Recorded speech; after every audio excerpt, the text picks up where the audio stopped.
Aklına geldim oluyor mu hiç? Uzanmış düşünürken, denizi seyrederken, en olmadık bir şeyden gözünün dolduğu oluyor mu hiç? Üzüldüğünü görmek ister miyim? Dayanabilir miyim? Ne sanıyorsun beni? Ah aşkım, aman aşkım, sen ne dersen tamam aşkım.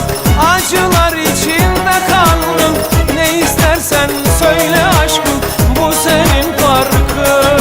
Ah aşkım, yaman aşkım, sen ne dersen tamam aşkım. Acılar içinde kaldım, ne istersen söyle aşkım, bu senin farkın.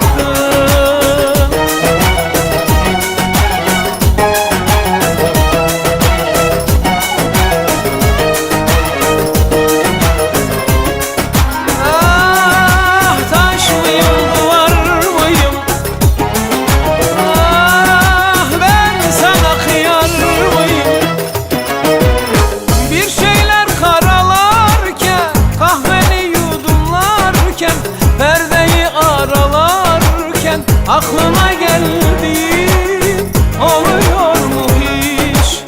Böyle güzel bir günden, şu denizden, şu gülden, ikimizin resminden gözünün dolduğu oluyor mu hiç? Üzüldüğünü görmek ister miyim? Dayanabilir miyim? Ne sanıyorsun beni? Ah aşkım, aman aşkım, sen ne dersen tamam aşkım. Acılar içinde kaldım, ne istersen söyle aşkım, bu senin farkın.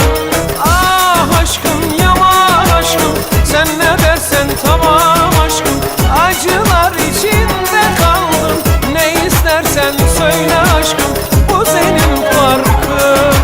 Ah aşkım, aman aşkım, sen ne dersen tamam aşkım.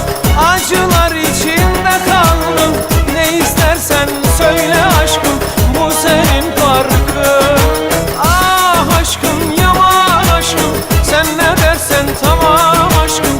Acılar içinde kaldım, ne istersen